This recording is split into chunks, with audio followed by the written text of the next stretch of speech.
नमस्कार साथियों, मैं डॉक्टर देवेश भारद्वाज अपने YouTube चैनल गुरुदेव एजुकेशन अड्डा परिवार में आपका हार्दिक स्वागत करता हूं। उम्मीद करता हूं आप सभी को स्वस्थ होंगे। इससे पहले वाली वीडियो में हमने बेटा पढ़ा था संधि का पहला नियम, अनुनासिक संधि की हम बात कर रहे थे, जिसमें हमने क्या पढ़ा था, संधि का पहला नियम पढ़ा था। और अब हम संधि के दूसरे नियम की बात करेंगे। तो वो नियम क्या था? पहला आपको पता होगा कि यदि म के बाद कोई वर्गीय व्यंजन आता है पंचम वर्णों को छोड़कर, तो म अनुस्वार में बदल जाता है या अपने बाद वाले वर्ण के वर्ग के पंचम वर्ण में बदल जाता है। ये नियम हमने पहला पढ़ा था बेटा। अब हम इस नियम के बाद अगले उसी क्रम में आगे बढ़ते हैं कि यदि म के पश्चात, नियम नंबर 2 कहता है, यदि म के पश्चात, अभी हमने कहा था कि वर्गीय व्यंजनों के पंचम वर्णों को छोड़कर अगर मान के चलो पंचम वर्ण आ जाए तो क्या होगा? पंचम वर्ण नहीं है। पंचम वर्णों को छोड़कर हमने 20 वर्णों की बात करी थी, ठीक है। पहले 4 वर्णों की बात करी थी। प्रत्येक वर्ग के पहले 4 वर्ण आते हैं तो वो या तो अनुस्वार में बदल जाएगा विविकल्प से, या फिर उसी वर्ग के जो बाद में वर्ण है ना, उसी के वर्ग के पंचम वर्ण में बदल जाएगा। ये हमने पढ़ा था। लेकिन अगर पंचम वर्ण आ गया तो क्या होगा? तो इसके लिए नियम ये है कि यदि म के बाद किसी भी वर्ग का पंचम वर्ण आता है तो पंचम वर्णों की संख्या कितनी हमारी? 5 है। 1 2 ठीक है, और 3 और 4 और 5, ठीक है बेटा। ये 5 वर्गीय व्यंजन है पंचम वर्ण। तो यदि म के बाद इनमें से कोई भी वर्ण आता है तो म उसी का रूप धारण कर लेता है। तो म क्या करता है? उसी का रूप धारण कर लेता है। सिंपल सा फंडा है। यदि म के बाद कोई भी पंचम वर्ण आता है, वर्गीय व्यंजनों का कोई भी, है ना, तो इनको हम पंचम वर्ण कहते हैं, अनुनासिक वर्ण कहते हैं। यदि म के बाद इनमें से कोई भी वर्ण आए तो म उसी का रूप धारण कर लेता है। अच्छा देखो, मेरी बात समझो। ये इतना लंबा तो हम किताबों में पढ़ते हैं कि म के बाद कोई भी पंचम वर्ण आए, लेकिन अगर मैं बेटा आपको एक बहुत सिंपल सा फंडा बताऊं तो संधि कैसे होगी? देखो, इससे कभी आपने कोई शब्द बनता देखा है? शब्द के प्रारंभ में आपने कभी ये वर्ण देखा है? नहीं देखा होगा। ये कभी आ ही नहीं सकता। इसको हम खाली के रूप में पढ़ते हैं, अंग खाली पढ़ते ना। खाली का मतलब इससे कोई शब्द नहीं बन सकता। तो इससे कोई शब्द नहीं बनेगा, मतलब ये वर्ण नहीं आएगा। किसी भी शब्द के प्रारंभ में ये वर्ण आपको नहीं मिलेगा। अच्छा, इससे देखा है किसी शब्द को बनते हुए? किसी भी शब्द के प्रारंभ में आपने ये वर्ण देखा है? नहीं देखा होगा। इससे भी कोई शब्द नहीं बनता है तो ये भी नहीं आएगा। आएगा क्या? नहीं आएगा। अच्छा, इससे कोई शब्द देखा है आपने बनते हुए? नहीं देखा होगा। लेकिन मैं बताऊं, बनता है। इससे बनता है ना, जैनों का नमोकार मंत्र, ओम नमो नमो। हम नमो बोलते हैं, वो नमो बोलते हैं, है ना। इससे बन जाता है, लेकिन वैसे आता नहीं है। हिंदी की संधियों में इसका कहीं कोई प्रयोग नहीं है। इससे कोई शब्द नहीं बनता है, ठीक है ना। तो इससे भी कोई शब्द नहीं बनता। बनता है क्या? नहीं बनता। तो ये 3 शब्दों से, 3 वर्णों से तो कोई शब्द बनेगा नहीं। इसका मतलब म के बाद ये तो कोई आएगा ही नहीं। इन तीनों में से तो कोई आएगा ही नहीं, ठीक है ना। अब बचे कौन? न और म, ठीक है। कौन बचा? न और म। तो बेटा अगर म के बाद न आएगा तो म किस में बदल जाएगा? आधे न में बदल जाएगा, ठीक है। किस में बदल जाएगा? आधे न में बदल जाएगा। तो केवल संधि के लिए आपको एक न का ही ध्यान रखना है, क्योंकि म के बाद म आएगा तो म क्या है? बाद वाले वर्ण में ही तो बदलेगा। बाद वाला वर्ण म है, तो ये म बदलेगा क्या? नहीं बदलेगा। तो यहाँ संयोग होगा, संधि नहीं होगी। क्या होगा? संयोग होगा, संधि नहीं होगी। क्योंकि म के बाद यदि म आता है तो म का रूप परिवर्तन नहीं होगा। संधि के लिए मैं आपको पहले बता चुका हूं कि संधि के लिए रूप का परिवर्तन होना बेहद जरूरी है।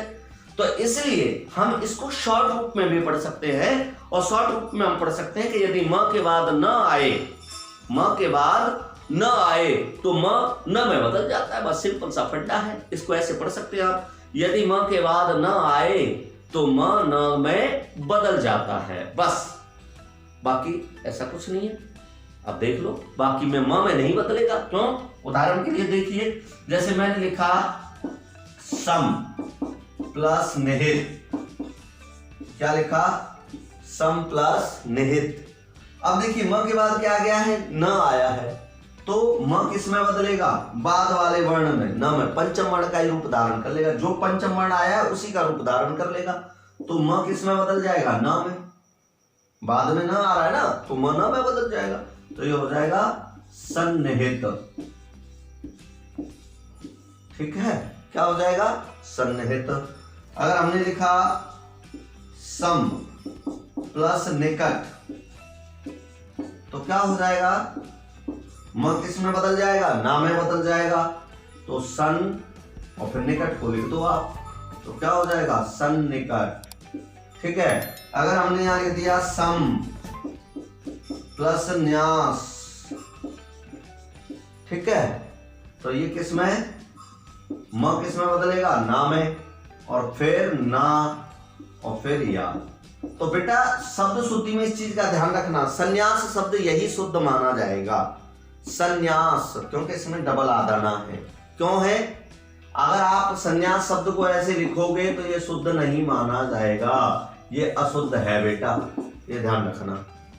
ठीक है, क्या माना जाएगा? अशुद्ध माना जाएगा, क्योंकि ये अनुस्वार में नहीं बदल सकता। यहां पर इस नियम में ये अनुस्वार में नहीं बदल सकता।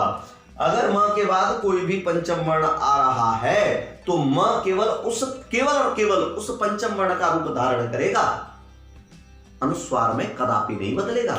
इस चीज को आप ध्यान रखना। यदि म के पश्चात कोई भी पंचम वर्ण आ रहा है, मैंने बताया 3 तो आएंगे नहीं, चौथा न आएगा, 5वां म आएगा, तो म में तो बदलेगा ही नहीं, क्योंकि म का रूप धारण करेगा तो म का ही तो रूप धारण करेगा, तो बदलेगा ही नहीं। ठीक है ना, तो पंचम वर्ण का ही रूप धारण करेगा। ठीक है, ना के अनुस्वार का। तो यहां अगर आप इस म को अनुस्वार में बदलेंगे संन्यास में, ऐसे संन्यास आपने देखा होगा, संन्यास या सन्यासी, वो गलत है। यही संन्यास है और इस पे ई की मात्रा लगा देंगे तो सन्यासी हो जाएगा ये। ठीक है, यही शुद्ध माना जाएगा शब्द शुद्धि में, तो संन्यास। ठीक है, अब ऐसे देख लो, यहां पर अगर हमने लिखा सम और प्लस मान, ठीक है बेटा, अब म के बाद क्या आ गया? म, ये पंचम वर्ण है कि नहीं? पंचम वर्ण देखो, म आ गया ना, म के बाद क्या आ गया? म, ये पंचम वर्ण है, तो अब म को किस में बदलना है? इसी में बदलना है, और ये तो ऑलरेडी है ही, तो इसको मिला के क्या हो जाएगा? सम्मान। क्या हो जाएगा? सम्मान। लिखा ऐसे जाएगा, लेकिन मेरे प्यारे साथियों इसमें कोई परिवर्तन हुआ है क्या? किसी भी प्रकार का ध्वनि परिवर्तन हुआ है क्या? कोई व्यंजन में परिवर्तन हुआ है क्या? कोई स्वर में परिवर्तन हुआ है क्या? नहीं हुआ, बिल्कुल नहीं हुआ। तो ये संधि नहीं है, ये क्या है? ये संयोग है। क्या है ये संयोग है। क्या है? संयोग है, संधि नहीं है। संधि के लिए तो फिर क्या बचा आपके पास? केवल न वाला बचा, सन्निहित, सन्निकट, संन्यास, सन्यासी, सन्नद्ध, है ना, ये बचेंगे। क्लियर? समझ में आ गया होगा, उम्मीद करता हूं। ये नियम है आपका, इसको शॉर्ट कर लो, इतना लंबा मत पढ़ो। किताबों में लिखा होता है पंचम वर्ण, अब पंचम वर्ण सारे देखो, ये तीनों का तो कहीं कोई प्रयोग होता नहीं है, और म के बाद अगर म आएगा तो इसमें कोई परिवर्तन नहीं होगा, परिवर्तन नहीं होगा तो वो संयोग कहलाएगा। तो संधि के लिए तो एक ही नियम रह गया कि म के बाद न आएगा तो म न में बदल जाएगा। बात सिंपल सा फंडा, इतना सा ध्यान रखो। यदि म के पश्चात न आता है तो म न में बदल जाता है, केवल और केवल न में बदलता, अनुस्वार में नहीं बदलता। सिंपल सा फंडा है, आ गया होगा समझ में। चलिए आगे बढ़ते हैं हम, और आगे बढ़ते हैं और अगला नियम लेते हैं।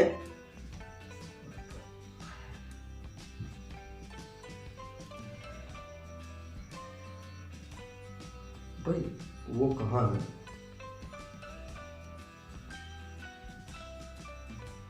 हाँ जी, अगला नियम भी हमारा म से ही संबंधित है प्यारे साथियों। अगला नियम कह रहा है कि यदि म के पश्चात, तीसरा नियम नंबर 3, इसको भी आप देख लें। यदि म के पश्चात, अभी तक हमने क्या पढ़ा? वर्गीय व्यंजन पढ़े, पहले पढ़े वर्गीय व्यंजनों के प्रथम 4 वर्ण, अब दूसरे नियम में हमने पढ़ा वर्गीय व्यंजनों के अंतिम 5वां वर्ण। ठीक है, अब तीसरा नियम कह रहा है, यहां तो हमने 25 वर्ण पढ़ लिए व्यंजनों के, लेकिन व्यंजन 33 होते हैं, बाकी 8 भी तो होते हैं, उनका क्या होगा? है ना, यर लव स स स ह, तो उन 8 व्यंजनों का क्या होगा? वो भी तो आ सकते हैं, तब क्या होगा? तो उसके लिए तीसरा नियम है, यदि म के पश्चात क्या आए? य, र, ल, व, श, स, स और ह में से कोई भी व्यंजन आए। ठीक है, यदि म के पश्चात इन 8 में से कोई भी वर्ण आए तो म केवल और केवल अनुस्वार में बदलता है, केवल और केवल अनुस्वार में बदलता है, और कुछ नहीं बदलेगा, कोई पंचम वर्ण वगैरह कुछ नहीं होता, केवल और केवल अनुस्वार में बदलेगा। पहला नियम था जहां दोनों विकल्प थे, अनुस्वार में भी बदलेगा, पंचम वर्ण में भी बदलेगा। दूसरा नियम कह रहा है केवल पंचम वर्ण में बदलेगा, और तीसरा नियम कह रहा है केवल अनुस्वार में बदलेगा। समझ में आया ना? अगर पहला नियम क्या था, यदि कोई भी वर्गीय व्यंजन के प्रथम 4 वर्ण आते हैं, कोई भी प्रथम 4 वर्ण, किसी भी वर्गीय व्यंजन के प्रथम, किसी भी वर्ग के प्रथम 4 वर्ण आते हैं, ठीक है ना, तो वर्गीय व्यंजनों में से पंचम वर्णों को छोड़कर कोई भी वर्ण आता है तो वो किस में बदल जाएगा? दोनों विकल्प थे, अनुस्वार में भी बदल सकता है, और बाद वाला वर्ण जिस वर्ग का है उसके पंचम वर्ण में भी बदल सकता है। दूसरा नियम कह रहा है यदि मां के बाद कोई पंचम वर्ण आता है तो मां उसी पंचम वर्ण का रूप धारण कर लेता है। इसमें मैंने आपको केवल न का उदाहरण बताया था, केवल न से ही संधि होगी, बाकी होगी नहीं। तीसरा नियम क्या कह रहा है, यदि म के पश्चात कोई भी व्यंजन आता है, कौन सा अंतस्थ या ऊष्म व्यंजन आता है, ठीक है, तो म किस में बदलेगा? केवल अनुस्वार में बदलेगा। किस में बदलेगा?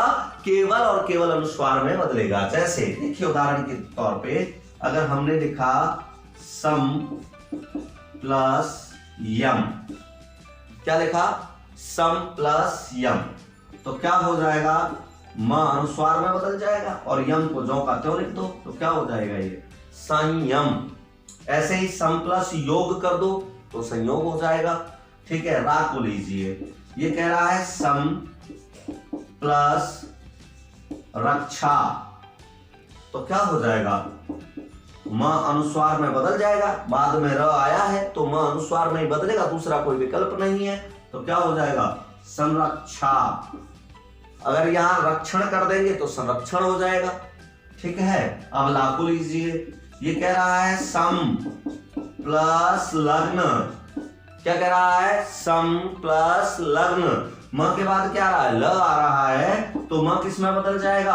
अनुस्वार में बदल जाएगा, तो लग्न को जोड़ देंगे तो क्या हो जाएगा? संलग्न। क्या हो जाएगा? संलग्न। अगर हम यहाँ पर लिखें स्वयं, क्या लिखें? स्वयं, बोले सम बहुत लिखा दिए इसलिए स्वयं, और स्वयं के बाद हमने लिख दिया वर, क्या लिख दिया? वर, तो क्या हो जाएगा? स्वयं। म किस में बदल गया? अनुस्वार में। किस में बदल गया? अनुस्वार में। वर को ज्यों का त्यों लिख दो तो क्या हो गया?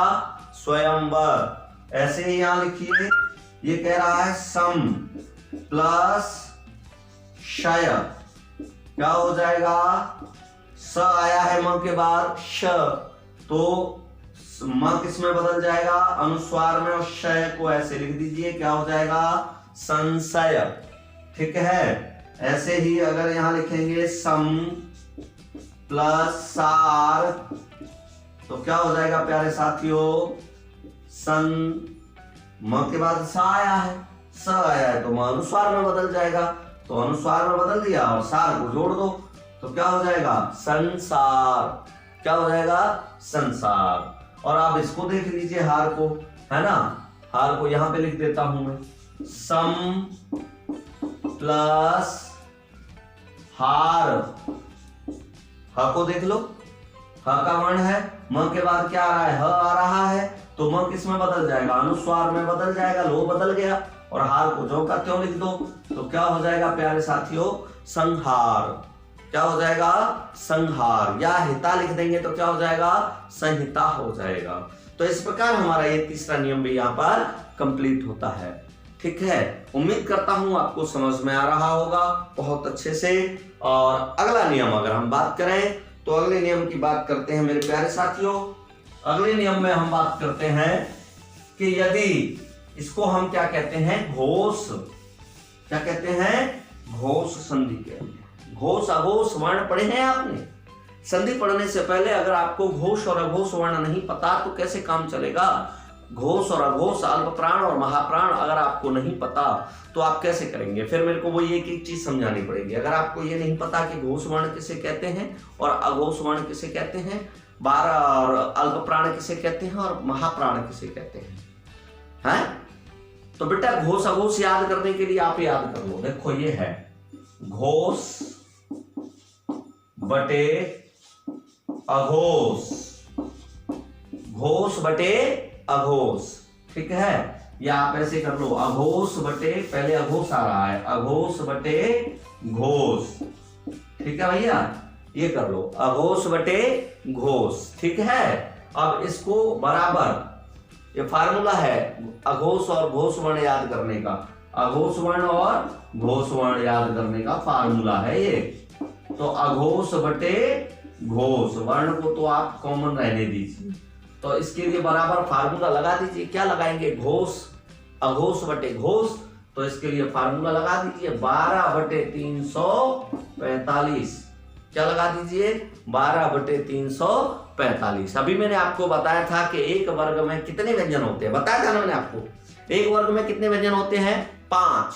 तो 1 2, किसी वर्ग का पहला दूसरा वर्ण क्या कहलाएगा, अघोष, और 3 4 और 5 ये किसी भी वर्ग के तीसरे चौथे पांचवें वर्ण क्या कहलाएंगे, घोष। क्या कहलाएंगे, घोष, ठीक है, समझ में आ गया।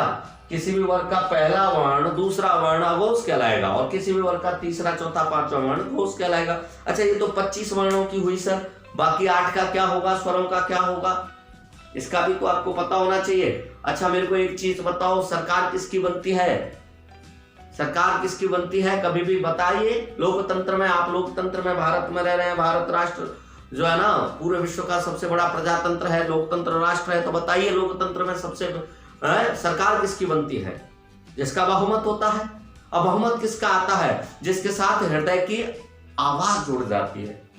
जयकारे लगाने से कुछ नहीं होता, बहुत सारे लोग जयकारे कहीं और देते हो, वोट कहीं और डालाते हैं। हृदय का स्वर, अंतर मन की आवाज जिसके साथ जुड़ जाती है, बहुमत उसका होता है, और वही सरकार बनाता है। सरकार बनाने के लिए बहुमत चाहिए, और बहुमत किसका आता है, जिसके साथ अंतर मन की आवाज जुड़ जाती है। तो बेटा एक चीज याद रखिए, अंतर्मन, अंतर्मन को कहते हैं अंतस्थ वर्ण, अंतस्थ, है ना। अंतस्थ वर्ण कौन कौन से हैं, य र ल व, ये अंतर्मन हो गया आपका। और आवाज, आवाज को हम क्या कहते हैं, सारे स्वर, स्वरों को क्या कह सकते हैं आप, आवाज, अंतर्मन का स्वर आवाज। तो य र ल व और सारे स्वर जिसके साथ होंगे, किसके साथ होंगे, जिसके साथ होंगे उसका बहुमत होगा। तो नीचे देख लो, 12 ज्यादा है कि 345 ज्यादा है, बहुमत किसका है, 345 का। तो इसका मतलब य र ल व और स्वर क्या है, घोष वर्णों के साथ है, य र ल व और सारे स्वर, तो ये क्या हो गए, घोष वर्ण। ये फार्मूला आप याद रखना, तो जो मैं बता रहा हूं, अंतर्मन की आवाज जिसके साथ होगी बहुमत उसका होगा। बस क्लियर हो गए आपको, घोष अघोष, अंतर्मन की आवाज, आवाज माने स्वर, और अंतर्मन मतलब यरलव। तो ये जिसके साथ होंगे, किसके साथ होंगे, जिसका बहुमत होगा, ये जिसके साथ होंगे उसी का बहुमत होगा। तो समझ लो, जहां बहुमत है वहां यरलव है, और स्वर भी उसी के साथ है। अब बचा एक ह दल बदलू है भैया। ये जो अ शब्द है ना, अवर्ण, अ का विरोधी है ह। अब जैसे अघोष बोल रहा है, तो अघोष में ह नहीं होगा, अ बोल रहा है ना, अ का विरोधी है ह, तो अघोष, तो यहां पर ह नहीं होगा, अ के विरोध में यानी घोष में होगा। तो ह कैसा है, घोष वर्ण है, विरोध में आ गया ना अ के, अघोष तो घोष में होगा। अब बेटा ऐसे आपको अल्पप्राण और महाप्राण याद करना है, तो उसको भी यहीं पे लिख लो। ये है अल्प बटे महा, है ना, अल्प प्राण बटे महाप्राण। अल्प प्राण बटे महाप्राण का क्या है सूत्र समझिए, 135 बटे 24, ठीक है, 135 बटे 24। ये कह रहा है 1 3 5, पहला तीसरा और पांचवा वर्ण, किसी भी वर्ग का पहला तीसरा और पांचवा वर्ण क्या कहलाएगा, अल्प प्राण कहलाएगा। क्या कहलाएगा, अल्प प्राण कहलाएगा। और किसी भी वर्ग का दूसरा और चौथा वर्ण क्या कहलाएगा, महाप्राण कहलाएगा। क्या कहलाएगा, महाप्राण कहलाएगा। बाकी बच्चे कौन, स्वर और 8 वर्ण, ये तो वर्गीय व्यंजनों की बात थी। तो 8 वर्ण कौन कौन से हो गए मेरे प्यारे साथियों, वही अरलव श स स ह। अच्छा ठीक है, तो य र ल व और यरलव कहाँ होंगे? अभी मैंने बताया अंतर मन की आवाज और स्वर माने आवाज, ये कहाँ होंगे? अल्प प्राण के साथ होंगे, क्योंकि बहुमत इसी का है। इसके पास 24 वोट है, इसके पास 135 वोट है, तो 135 जिसके पास है, बहुमत जिसके पास है, उसके पास यरलव और स्वर होंगे। ठीक है, स्वर इसके साथ हो गए अल्प प्राण के। और ह कहाँ होगा? अ का विरोधी। अब अल्प प्राण में अ बोल रहा है ना, इसलिए ह अब के कहाँ होगा? महाप्राण में होगा। ह कहाँ होगा? महाप्राण में होगा, अ के विरोधी होगा। ये तो अ के विरोधी चलता है, तो महाप्राण में होगा। बच्चे कौन? श, स और स, ये भी आपके महाप्राण में है। इधर ये कहाँ थे? अघोष में थे। स और स, ये है भैया, समझ में आ गया होगा। चलिए अगला नियम मैं आपको अगले वीडियो में बताता हूं। तब तक के लिए लेता हूं आपसे विदा। उम्मीद करूंगा आप अभ्यास करते रहेंगे, पढ़ते रहेंगे, और वीडियो को देखने के बाद अपने लाइक, कमेंट और शेयर जरूर करिएगा। लोगों को आप अधिक से अधिक फायदा पहुंचाएं, रीट के अभ्यर्थियों तक इसको पहुंचाएं, जिससे वो अधिक से अधिक समझ सकें। धन्यवाद साथियों, मित्रों, आपका जो प्रेम मिल रहा है उसके लिए मैं आप सभी का तहे दिल से शुक्रिया अदा करता हूं। तब अब लेना चाहूंगा आपसे विदा। धन्यवाद। वंदे मातरम। जय हिंद,